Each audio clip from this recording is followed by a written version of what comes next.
샬롬, 이동춘 목사입니다. 오늘도 여러분의 삶이 주님의 평안으로 가득하시길 기원하며 하나님의 말씀을 나누겠습니다. 오늘 말씀은 요한일서 5장 1절에서 5절 말씀입니다. 예수께서 그리스도이심을 믿는 자마다 하나님께로부터 난 자니 또한 나으신 이를 사랑하는 자마다 그에게서 난 자를 사랑하느니라. 우리가 하나님을 사랑하고 그의 계명들을 지킬 때에 이로써 우리가 하나님의 자녀를 사랑하는 줄을 아느니라. 하나님을 사랑하는 것은 이것이니 우리가 그의 계명들을 지키는 것이라.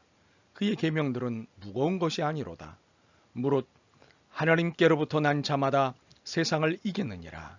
세상을 이기는 승리는 이것이니 우리의 믿음이니라. 예수께서 하나님의 아들이심을 믿는 자가 아니면 세상을 이기는 자가 누구냐. 아멘.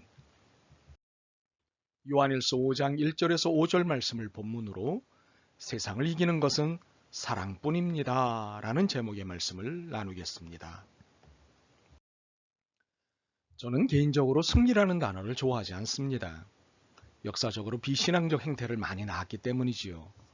소위 승리주의, 정복주의를 낳은 단어이기 때문에 개인적으로 이 단어를 사용하는 것을 자제하는 편입니다. 그렇다고 무조건 거부하거나 배타시하는 것은 아닙니다. 필요할 때가 있기 때문입니다. 바로 오늘과 같은 때가 있기 때문입니다. 그래서 오늘 저는 이 승리라는 단어를 마음껏 사용하고자 합니다. 그 이유를 지금부터 말씀드리겠습니다.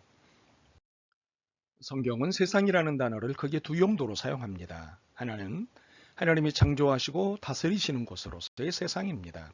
진선미가 있는 곳입니다. 그러나 다른 하나는 이와는 반대입니다. 악이 다스리는 곳, 악이 창궐하는 곳으로 하나님의 계명을 반대하는 세상입니다.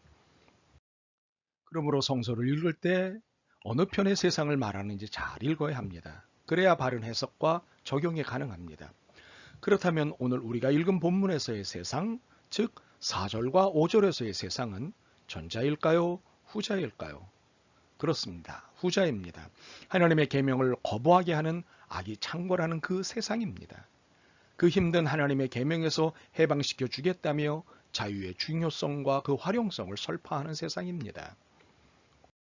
바로 이러한 세상에 필요한 것이 승리입니다. 악에게 승리하는 것이 필요합니다. 악을 물리쳐야 합니다.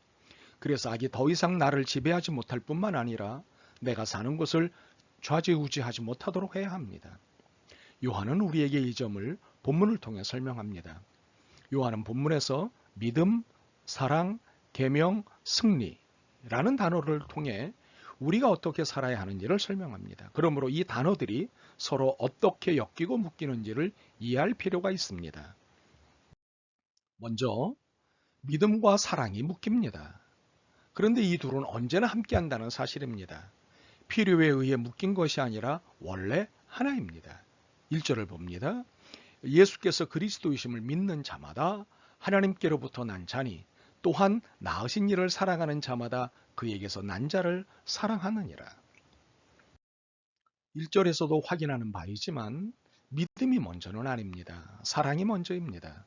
하나님께로부터 난 자가 예수께서 그리스도이심을 믿는 자가 되기 때문입니다.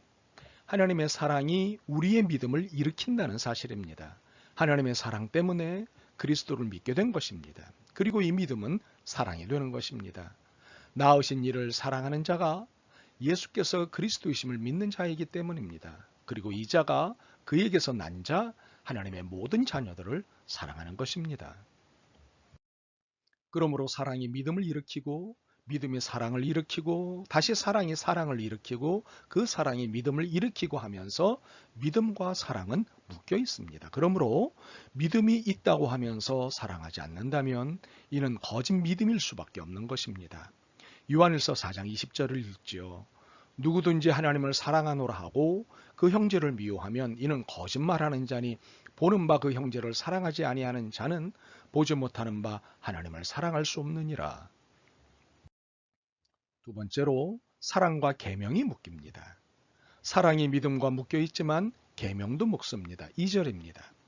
우리가 하나님을 사랑하고 그의 계명들을 지킬 때에 이로써 우리가 하나님의 자녀를 사랑하는 줄 아느니라. 사랑하는 것과 계명을 지키는 것을 동등한 위치에 두고 있습니다. 그런데 이 말씀은 매우 절묘한 안내를 가지고 있습니다.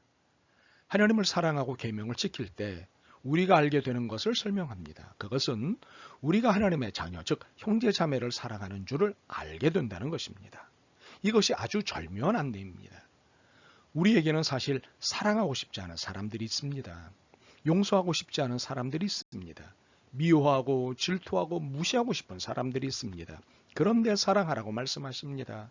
그렇지 않으면 하나님을 사랑하지 않는 것이고 믿음도 없는 것이고 거짓말장이다라고 막 몰아붙이십니다.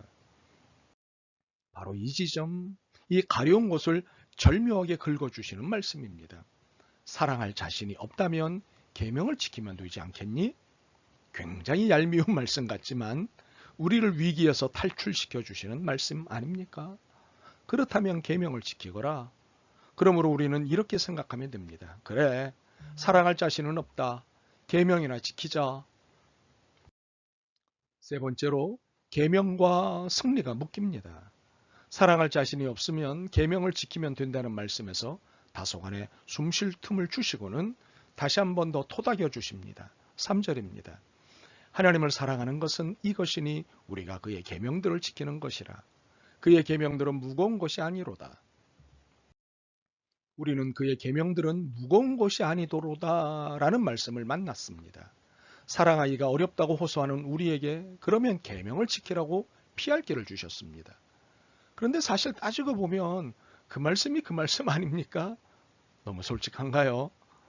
사실 우리가 지키는 것은 사랑의 계명이기 때문에 사랑하라 나 사랑의 계명을 지키라 나 같은 말씀이 아닙니까? 그런데 이런 불평을 하고 있는 우리에게 그의 계명들은 무거운 것이 아니로다라는 말씀을 주시는 것입니다. 사실 우리의 불평은 힘들다는 것이었습니다. 사랑하기 싫은 사람을 사랑한다는 것은 힘들어. 여기에 주시는 말씀입니다. 이는 우리가 우리 몫의 십자가를 짊어지는 일을 두고 힘든데 라고 불평할 때 주신 마태복음 11장 29절과 30절과 같습니다. 나는 마음이 온유하고 겸손하니 나의 멍에를 메고 내게 배우라. 그리하면 너의 마음이 쉼을 얻으리니 이는 내 멍에는 쉽고 내 짐은 가벼움이라 하시니라. 계명을 짊어지기 전까지는 무겁고 힘듭니다. 이것을 어떻게 감당하지? 라는 말이 절로 나옵니다. 그러나 일단 짊어지면, 일단 계명을 지키면, 일단 형제자매를 사랑하면 무겁지 않습니다. 어렵지 않습니다. 그리고 4절의 역사가 일어납니다. 무릇 하나님께로부터 난 자마다 세상을 이기느니라. 세상을 이기는 승리는 이것이니 우리의 믿음이니라. 세상을 이기는 일이 생깁니다. 악에게 종노릇 하지 않고 사는 일이 현실이 됩니다. 더 이상 악을 두려워하지 않고 선을 추구할 수 있습니다. 세상 눈치 보고 결정해야 했던 삶에서 당당히 진리를 따라 사는 삶을 살 수 있습니다. 이것이 세상을 이기는 것입니다. 이 승리는 계명을 지키기로 사랑을 하기로 과감히 결단한 결과이자 선물입니다.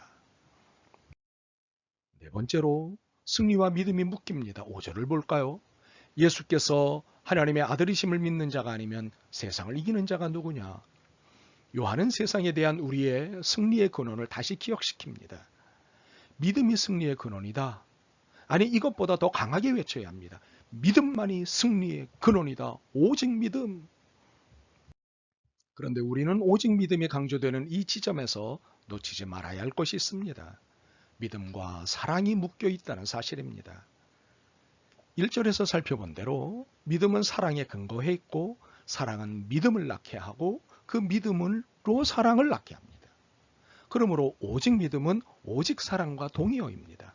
세상을 이기는 것은 오직 믿음이라고 해도 좋고 오직 사랑이라고 해도 좋습니다. 그러나 요한일서의 분위기를 따르면 오직 사랑이라고 표현하는 것이 옳습니다. 좋습니다. 그럼에도 불구하고 우리의 일상에서 보일 수 있는 것은 믿음으로 사랑하고 믿음 때문에 승리할 수 있다는 사실을 놓칠 필요는 없습니다. 우리는 본문에서 믿음, 사랑, 계명, 승리 이 단어, 이 개념들이 서로 묶여 있음을 보았습니다. 믿음이 사랑만이 아니라 계명과 승리와도 묶여 있고 사랑 또한 믿음만이 아니라 계명과 승리와도 묶여 있음을 보았습니다. 이는 계명도 승리도 마찬가지입니다. 이 넷은 서로에게 묶인 개념입니다. 그러나 이 네 개의 개념인 믿음, 사랑, 계명, 승리가 하나님의 사랑에서 시작되고 그것에 원초적으로 묶여 있다는 사실을 놓쳐서는 안 됩니다. 하나님은 사랑이시라는 말씀은 모든 것을 시작시키는 진리이기 때문입니다. 그러므로 세상을 이기게 하는 것은 사랑뿐입니다. 사랑 외엔 세상을 이기게 할 수 있는 것이 없습니다. 물론 부분적으로 일시적으로 도움을 줄 수는 있을지 모르지만 사랑은 모든 것을 이기게 합니다. 우리가 이기는 삶을 지향할 필요는 없습니다. 특히 정복주의에 의해 승리주의를 추구하는 것은 옳지 않기 때문에 이기는 삶은 지향할 바가 아닙니다. 그러나 악에 대해서는 다릅니다. 악은 이겨야 하기 때문입니다. 바울이 로마서 12장 21절에서 악에게 지지 말고 선으로 악을 이기라고 한 말씀을 기억해야 합니다. 여기서 선은 사랑입니다. 로마서 12장 20절 말씀과 연결하면 선이 사랑임을 이해할 수 있습니다. 내 원수가 줄이거든 먹이고 목마르거든 마시게 하라. 그리함으로 내가 숯불을 그 머리에 쌓아놓으리라. 다시 강조하겠습니다. 우리는 더 이상 이기는 삶이 필요 없습니다. 단 하나, 악에 대해서만 이기면 됩니다. 그러나 그것에게 이기는 것도 선인 사랑으로서입니다. 세상을 바꾸고 사람을 감동시키는 것은 힘, 권력이 아니라 사랑입니다. 하나님은 사랑이십니다. 아멘. 주님, 이기고 정복하고 싶은 것이 너무도 많습니다. 특히 원수들은 정말 이기고 싶고 혼내주고 싶습니다. 그러나 오늘 말씀을 들으면서 그들을 이기는 것도 사랑뿐이어야 한다는 것을 깨달았습니다. 사랑할 마음과 용기를 그리고 믿음을 주옵소서. 예수 그리스도의 이름으로 기도드립니다. 아멘. 오늘도 여러분의 믿음과 삶을 응원합니다. 사랑합니다.